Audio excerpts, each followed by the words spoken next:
네, 오늘은 60 민주 항쟁에 대해서 알아보도록 하겠습니다. 1987년 6월 10일부터 20여일 동안 일어났던 60 민주 항쟁. 내일이 바로 33주년이 되는 날입니다.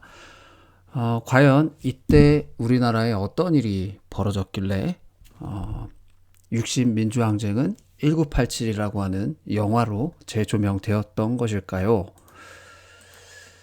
자, 6월 항쟁은 간략하게 먼저 말씀드리면 1987년 1월 박종철 서울대 학생이거든요. 고문치사 사건을 계기로 6월 29일까지 전국적으로 벌어진 반독재 민주화 운동으로 6월 민주항쟁, 60민주항쟁, 6월 민주화운동, 6월 민중항쟁으로 불리기도 합니다. 박종철 고문치사 사건과 4.13 호원 조치, 호원이라고 하는 게 헌법을 옹호한다. 당시 전두환 대통령이 헌법을 옹호한다라고 하는 발표를 했죠. 그런데 그 이면에는 다음 때 대통령도 자기가 선출됐던 것과 같은 방식인 간접선거로 정권을 다시 이어가고자 하는 부분 때문에 사람들이 굉장히 이제 호원은 철폐하라고 요구를 하죠. 그리고 이제 6월 달에 연세대학생이었던 이한열 열사가 시위 도중 직격 체류탄에 45도로 쏴야 되는데 이거 머리로 그냥 직접 맞추는 바람에 사망한 사건이 도화선이 되어서 6월 10일 이후에 전국적 시위가 발생했습니다.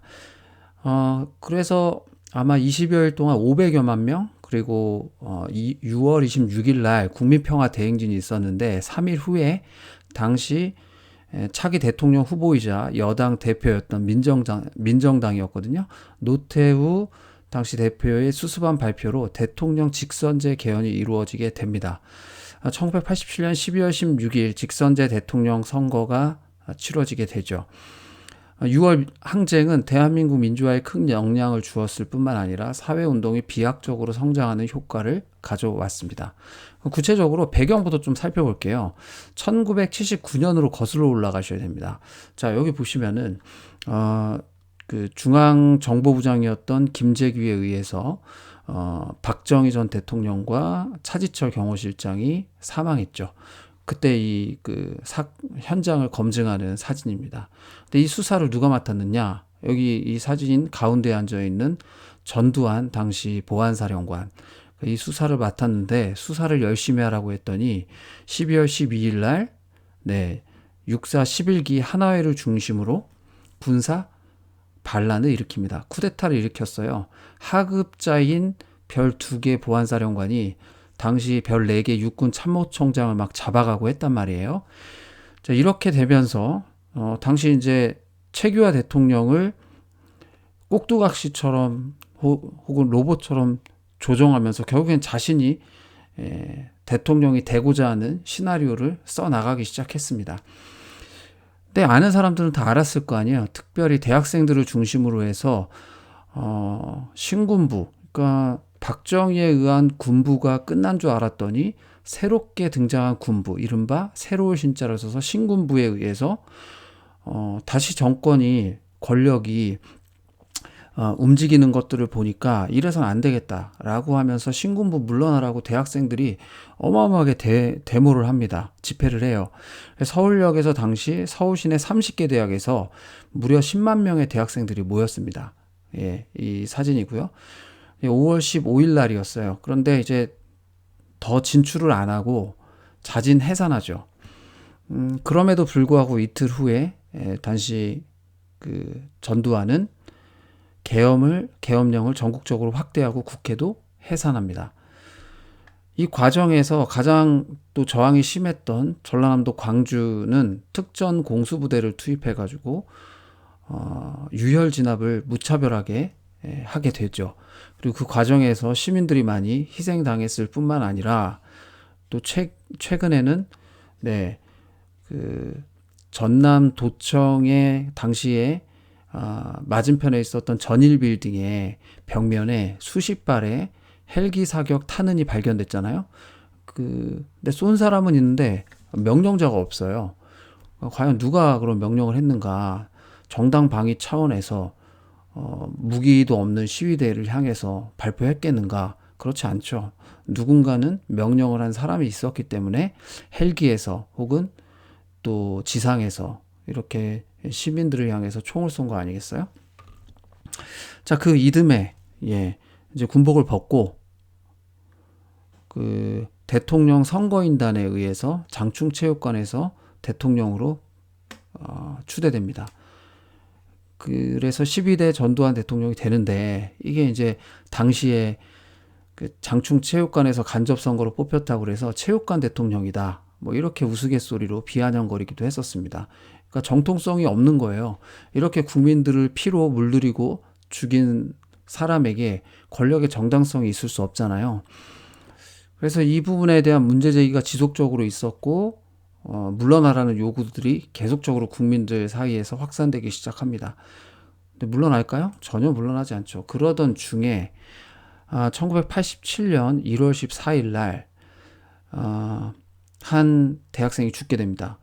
그 죽게 된 계기는 바로 그 전날 자정에 하숙집에 들이닥쳐가지고 이 박종철이라는 대학생을 대공분실 수사관 6명이 연행을 해요. 근데 누구의 행방을 물어보냐면 박종훈이라고 하는 민주화 추진위원회 지도위원 수배받고 있는 사람의 행방을 네가 아느냐라고 다그치기 시작합니다. 실제 이제 박종철 당시 대학생은 운동권으로 활동한 것도 아니고 어디에 있는지 알지도 못하는데 데리고 가가지고 뭐 안다고 치더라도 무자비한 폭행과 정기고문, 물고문을 여러 차례 합니다. 그러다가 욕조의 목이 욕조 턱에 눌리면서 끝내 사망을 하게 되는 것이죠. 그게 이제 1월 13일 날 잡혀갖고 1월 14일 날 오전경에 그 일이 벌어져요. 그래서 인공호흡 등을 시도하다가 안 되니까 중앙대 용산병원에 오현상 내과 의사를 불러서 검안을 합니다. 근데 그때 당시에 이제 뭐 인공호흡도 하고 여러 방법을 했지만 이미 숨져 있는 상태였어요. 그러니까 이거를 어떻게 했냐? 당시 이제 치안본부 대공수사 남영동 분실 509호 조사실에서 이 사망한 것을 숨기려고 그날 시신을 부모는 보지도 못했는데 화장을 시키려고 합니다. 은폐하기 위한 것이죠. 그런데 당시 이제 서울지검의 최한이라는 공안부장 검사가 이를 거부하고 사체 보존 명령을 내리죠. 그래서 그 용산 병원에 먼저 그 오현상 내과의가 가서 봤던 거, 물이 흥건하고 몸에 물기가 있었고 이런 부분들을 기자들에게 강조를 하게 되죠. 정확한 사인이야 부검을 통해서 밝혀지겠지만 이제 사체 보존 명령을 내리고 검찰이 부검을 해야 된다라는 결정을 내리니까 경찰에서는 자기들이 부검한다고 하고 또 그렇게 경찰에서 수사받다가 죽은 사람을 경찰병원에서 부검하면 누가 믿겠느냐라고 하면서 한양대학교 병원에서 부검하기로 결정을 합니다.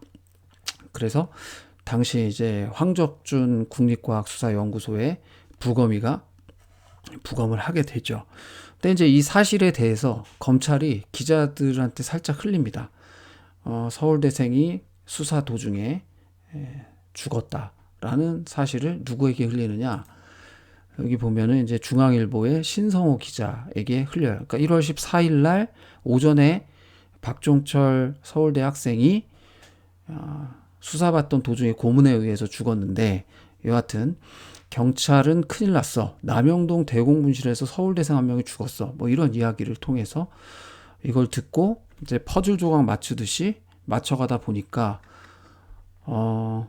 서울대 재학 중인 거 확인하고 부산에 부모님들에게 전화를 했더니 그 서울로 올라가 있고 그래서 이 신성호 기자는 1월 15일자에 나가는 2단짜리 기사를 쓰게 됩니다. 여기 보면 이제 사회면에 만화를 많이 봤잖아요. 그 옆에 그 빨간 박스 안에 작게 경찰에서 조사받던 대학생 쇼크사라는 기사를 내게 됩니다. 집에도 못 들어가셨대요. 1월 14일 날 여관에서 피해 있었다고 하더라고요. 그리고 당시 이제 더 이상 기자를 못했을 경우를 생각했다고 하더라고요. 나중에 이제 인터뷰를 들어보면 기자 생활이 끝나지만 이분이 자기 자녀에게 아빠가 기자하면서 어떤 일 했냐 그랬을 때 억울하게 고문받아서 죽었던 대학생이 있음을 최초로 알리는 일을 했다. 그거 하나면 만족한다. 뭐 이런 인터뷰를 하셨던 것 같습니다. 자, 이렇게 해서 1월 15일 날 이게 보도가 되면서 이제 난리가 난 거죠. 경찰도 1월 14일 날 죽은 박종철 군을 화장을 시키려고 했는데 그게 뜻대로 안 되자 어떻게 했습니까? 그 다음날 보도가 나가니까 이게 이제 점점 커지는 거예요. 여기저기서. 그래서 이제 경찰 기자실에서 기자들을 다 모으고 어떻게 된 것인지를 이제 회견을 합니다. 그때 이제 그런 이야기를 하죠. 여기 보시면은 당시 경찰청을 치안본부라고 했는데 여기 이제 강민창 치안본부장이 치안본부 기자실에서 이렇게 얘기해요. 서울대학교 언어학과 3학년에 재학 중인 박종철은 서울대 민주화추진위원회 사건으로 수배된 박종훈의 소재를 파악하고 있다고 여겨져 1월 14일 10시 51분경부터 신문을 시작 박종훈의 소재를 묻던 중 갑자기 억 하고 소리를 지르며 쓰러져 중앙대 부속병원으로 옮겼으나 12시경에 사망했다. 뭐 고문 이런 얘기 없잖아요. 근데 기자들의 질문이 뭐겠어요? 아니 20대 청년이 억하고 죽어요? 그랬더니 뭐 술을 많이 먹고 물을 달라고 해서 물을 먹더니 조사하려고 책상을 탁 치니까 억하고 죽었다. 뭐 이 장면이 이게 말이 안 되잖아요. 젊은 사람이 그래서 쇼크사가 왔다라고 하는 것이 맞아 들어가기 위해서는 주변에 이제 그 목격자나 이런 증인들이 있어야 되는데 가장 그 목격자라고 할 수 있는 분이 바로 중앙대학교 오현상 의사였습니다. 그분이 이런 얘기를 했어요. 기자들한테 청진기를 대보니까 배에서 꼬르륵 소리가 났고 폐에서 수포음이 들렸다. 그리고 물이 흥건했다. 물고문의 가능성을 제기한 거예요. 이분이. 만약에 그 말을 안 했다면 그리고 중앙일보의 신성호 기자가 보도를 안 했다면 아마 이 사건은 영원히 묻혔을지도 모르겠습니다. 그러나 이분들은 부끄럽지 않은 기자가 되고 싶었고 이분은 오현상 의사는 이런 질문을 했대요. 자기한테. 이로운 선택을 할 것인가? 의로운 선택을 할 것인가? 이때 이분은 의로운 선택을 한 거예요. 신성호 기자는 기자 생활이 끝날지도 몰랐고 또 이 오현상 의사는 의사 생활이 끝날지도 몰랐을 거예요. 그리고 그 엄혹한 시절에 군사 정권에 의한 어떤 탄압을 받을지 알 수 없는 상황이었잖아요. 그런데도 이런 결정을 했다는 거죠. 그리고 여기에 나와 있는 황적준 당시 부검이었어요. 법의학자. 이분은 쇼크사가 아니라는 것을 아예 부검을 통해서 그 사인은 경부 압박에 의한 질식사다. 그러니까 이거는 완전히 이제 게임이 끝난 거잖아요. 명확하게 고문에 의해서 죽었다라고 하는 것이 밝혀진 거 아니겠습니까? 자, 그러면 이제 책임자가 나와야 되는데, 자, 박종철 고문치사 이제 고문이 된 거예요. 고문 과정에서 죽은 경찰의 지휘 라인이 강민창 기자회견했던 치안본부장이 가장 높은 곳에 있고, 그 다음이 박처원. 이게 이제 1987 영화에서 김윤석 배우가 했던 역할이고요. 그리고 이제 유정방, 박원택 이분이 이제 이 사람들이 좀 더 높은 사람이고 실제로 1차 수사 때는 조한경하고 강진규 이 두 사람만 구속됐단 말이죠. 그러니까 뭐 다리만 잡고 자기는 처음 올라갔는데 꼬리 자르기로 다 뒤집어 쓴 거예요. 근데 일단 1차 수사에서 이 두 사람만 영등포 구치소로 들어가게 됩니다. 물론 이제 거기에 동아일보 해직 기자였던 당시 이부영 전 의원님이죠. 그분이 계실 줄은 몰랐겠죠. 자, 하여튼 1차 기소는 축소 은폐된 상태에서 1월 24일로 일단 덮어지는 듯 했습니다. 자, 수사 라인이 이렇게 돼요. 1월에 박종철 물고문 도중에 숨졌고요. 박종철 군이. 그리고 강민창이 치안본부 기자실에서 탁 치니 억하고 숨졌다고 발표합니다. 그리고 1차 수사 때 꼬르자르기로 조한경, 강진규만 구속됩니다. 그런데 동아일보 해직 기자였던 이부영 민통령 사무총장이 영등포 이제 구치소에 있었는데, 당시 이제 교도관이 한재동이라고 하는 분이에요. 이분이고 또 안유 보안계장이 있었습니다. 근데 이 두 사람 입막음을 해야 되니까 윗선이 있다는 걸 밝혀주면 안 되잖아요. 그러니까 수시로 들어와 가지고 면회 접견을 많이 요청을 했고, 실제로 이제 통장에다가 뭐 1억 원, 5천만 원씩 찍어 가지고 나온 다음에는 살 길을 열어줄 테니까 걱정하지 말아라, 침묵해라, 이런 이야기를 했을 것이고, 또 그럼에도 불구하고 조한경이, 강진규 두 사람은 억울하다, 내가 죽인 게 아니다, 이런 이야기를 이 보안과장이 듣고 이부영 민통령 사무처장에게 이야기하게 됩니다. 그리고 그 이야기를 메모 쪽지에다가 써가지고 이 한재동 교도관, 비둘기인데 비둘기 역할을 해요.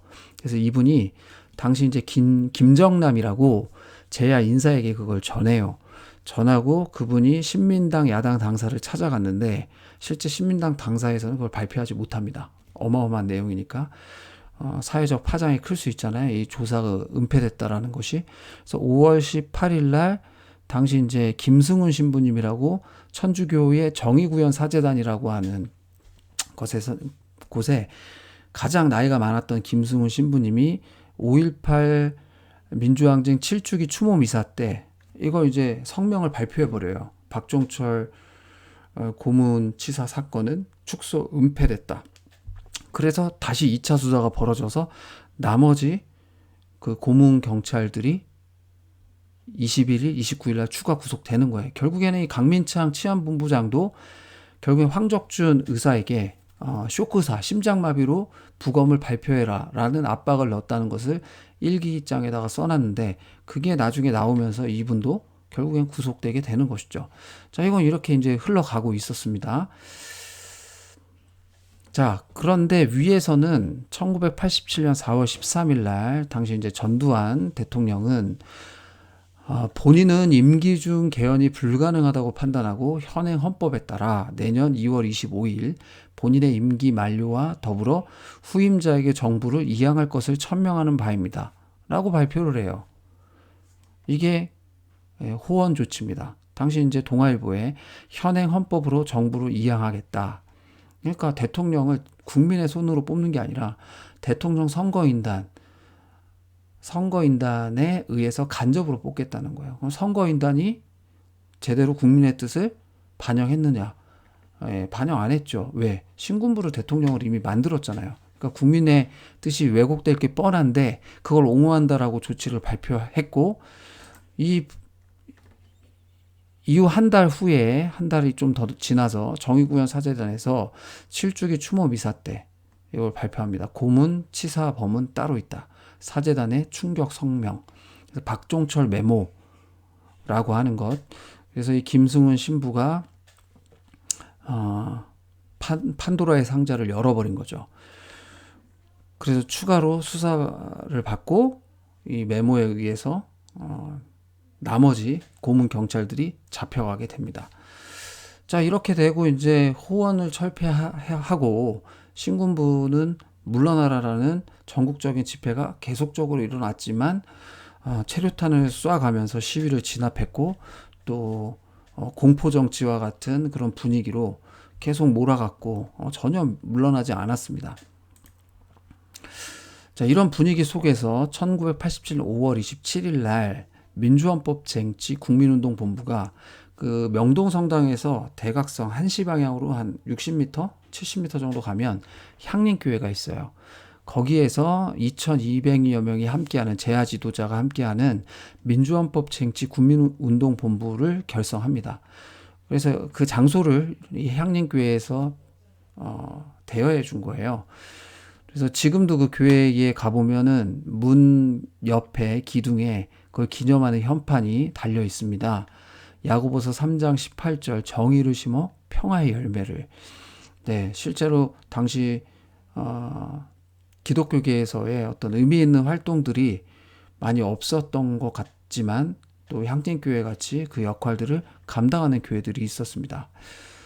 네, 그래서 여기에서 어떤 결정을 하냐면 6월 10일 날 우리가 박정철 고문치사가 은폐됐고 이 호원 조치를 철폐하는 전 국민적인 집회를 열자라고 이제 약속을 하게 되는 거예요.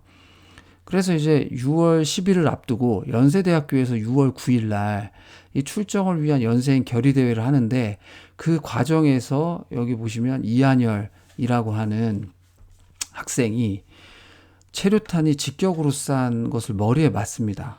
그러니까 이제 머리가 다치면 코나 귀나 여기서 막 피가 나잖아요. 여기 보시면 그 사진이 당시 로이터 통신의 정태원 사진작가에서 찍혔습니다.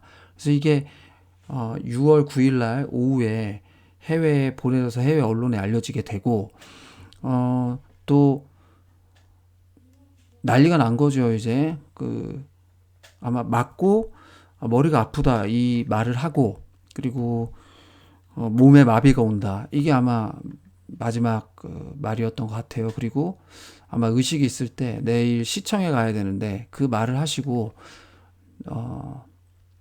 의식이 이제 없는 상태로 세브란스 병원으로 이송되게 됩니다.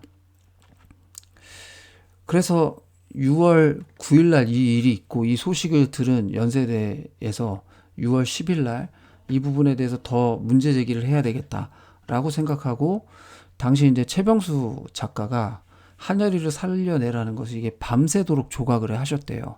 조각을 해가지고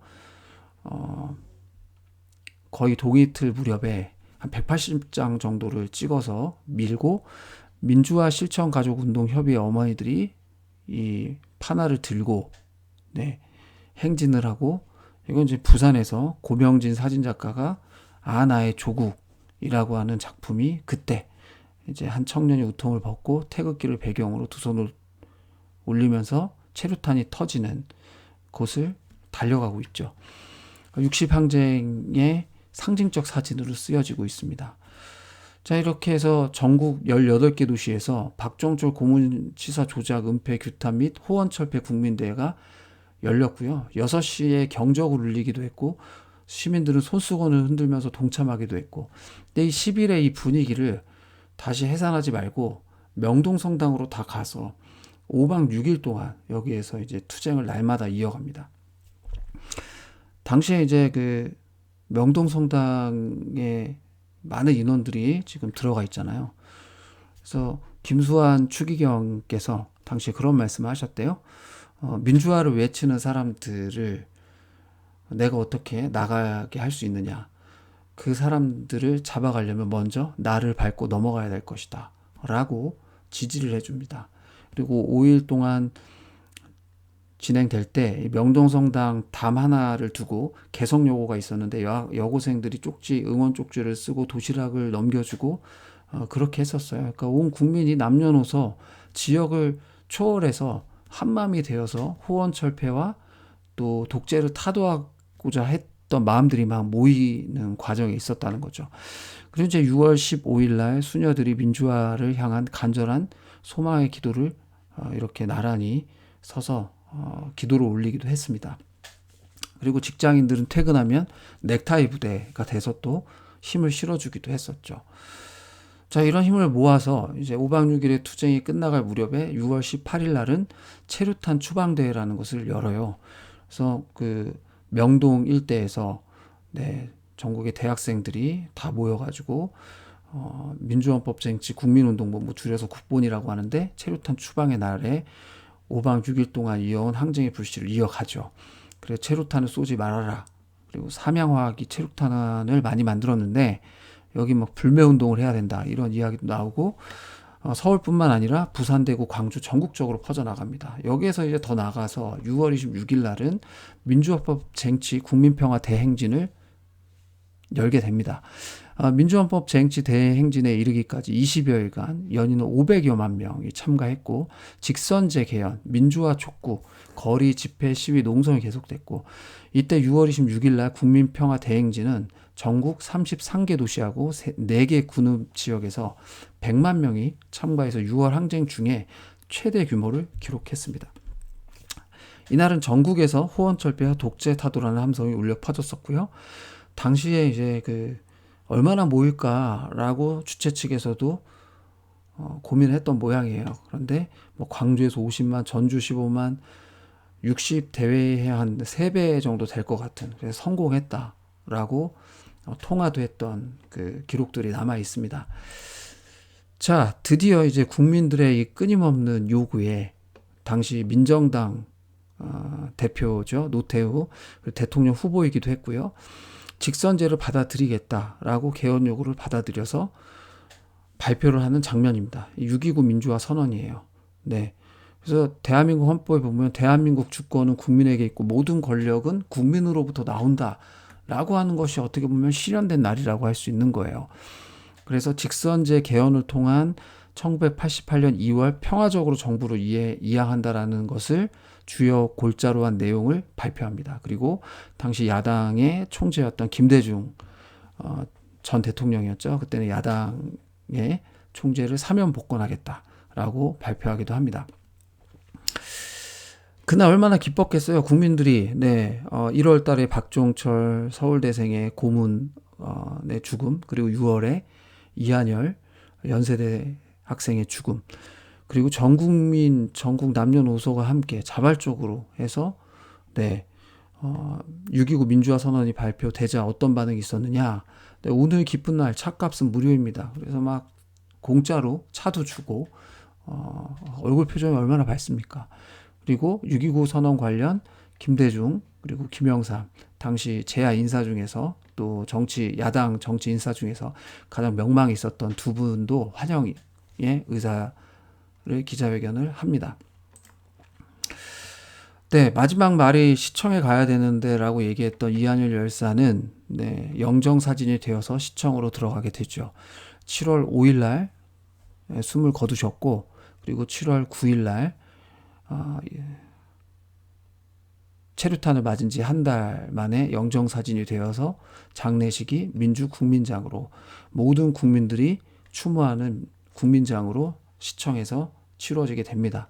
이때 100만 명 정도가 모였었고요. 전국적으로는 한 160만 명 정도 참여했습니다.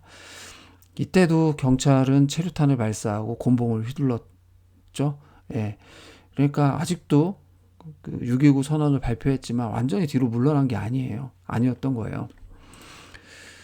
아니나 다를까 10월 27일 국민투표로 직선제 개헌을 했지만 12월 16일 대통령 선거에서 민정당 후보 노태우, 그리고 김영삼, 김대중, 김종필, 삼김이라고 하는 이분들이 다 나눠져서 출마를 했기 때문에 36.6%의 지지를 얻어서 제13대 대통령으로 노태우 후보가 당선이 됐습니다. 얼마나 활짝 웃고 있어요? 예. 이 권력이 평생 가실 줄 알았던 모양이죠. 그래서 이때 이제 6월의 항쟁의 과실을 군부가 차지했다라고 해서 비판하는 그 사람들도 많이 있었습니다. 그러나 역사는 반드시 진실은 그리고 잘못을 처벌한다는 것을 보여주게 되죠. 둘이 또 손을 잡았어요. 이번에 밑으로 잡았네요. 1996년 12월 16일 날 전두환 전 대통령하고 노태우 전 대통령이 12.12 군사반란, 쿠데타 및 비자금 항소심 재판에서 각각 1심에서 사형이에요. 사형. 그리고 무기징역 22년. 네, 무기징역이 아니죠. 거의 무기징역이죠. 22년. 그리고 항소심과 상고를 거쳐서 전두환 전 대통령은 무기징역으로, 그 다음에 노태우 전 대통령은 17년형으로 감형을 받습니다. 그런데 안타까운 것은 2년 후에 국민통합 차원에서 김영삼 문민정부가 들어서서 이 두 사람을 사면 복권해 주죠. 그래서 지금은 경호 잘 받고 골프도 치시고 그러시는 것 같아요. 네, 역사를 바로 세우려고 했다가 다시 또 살짝 쓰러지려고 합니다. 근데 최근에 또 5.18 관련해서 명예훼손으로 고소가 되어 있어서 법정에 계속 지금 직접 나오라고 해도 서진 않고 변호사가 재판을 받고 있죠. 아마 역사는 이 사람들의 전직 대통령이긴 하지만 민주화에 역행했던 이런 행실을 반드시 단죄하고 평가할 거라고 생각합니다. 그래서 이 사진만 보고 너무 실망하지 마시고 또 반드시 역사는 단죄된다. 잊혀지는 게 아니다라는 거, 진실은 언젠가는 드러나게 된다는 것을 기억해 주시면 되겠습니다. 자, 이제 정리를 좀 해볼게요. 여러분들, 만 19세가 되면 이제 투표권을 갖게 됩니다. 대통령 선거를 하게 된다는 거죠. 그러나 그 선거는 누구나 다 아는 선거가 됐지만 그것이 그렇게 쉽게 얻어진 권리는 아니라는 것을 여러분들 꼭 기억하시고, 박종철, 이한열 열사를 비롯해 수많은 사람들이 희생하며 시민들과 함께 저항해서 만들어낸 결과라는 것. 그래서 직선제가 이루어졌다라는 것. 이런 희생과 헌신이 있었기 때문에, 그리고 결국 민주화를 앞당기는 계기가 됐다. 누가 그러더라고요. 시계를 여러분 뒷면을 열어보면 여러 크고 작은 톱니바퀴들이 막 맞물려서 돌아가면서 시계추가 돌죠. 그것처럼 당시에 기자는 기자, 의사 선생님, 검사는 검사, 그리고 교도관, 보안 계장, 이런 분들이 각자의 위치에서 자기의 양심에 잘 반응했을 때 이것들이 모여서 거대한 역사의 민주화는 한 걸음 한 걸음씩 나아갔다라는 것이죠. 누가 시켜서 한 게 아니라 자발적으로 남녀노소 지역과 계층을 가리지 않고 모두의 민주화를 위해서 한마음이 됐다라는 것. 그게 6월 60 민주항쟁의 의미가 아닌가 싶습니다. 마지막으로 역사는 뛰어난 사람들에 의해서 움직이지 않는다라는 겁니다. 여러분들도 역사의 주인공이라는 것 기억하시고, 60 민주항쟁 33주년을 여러분들 잘 기억하시고 그 의미를 되새겨봤으면 좋겠습니다. 오늘 여러분들 이 설명을 들으시고 1987 영화를 보시면 훨씬 더 당시의 그 1987년을 1월부터 6월까지 잘 복원해 내려고 애썼는지, 또 그 스토리 전개나 이런 부분들이 더 잘 느껴질 거라고 생각합니다. 그러면 60민주 항쟁 의미까지 살펴봤습니다. 감사합니다.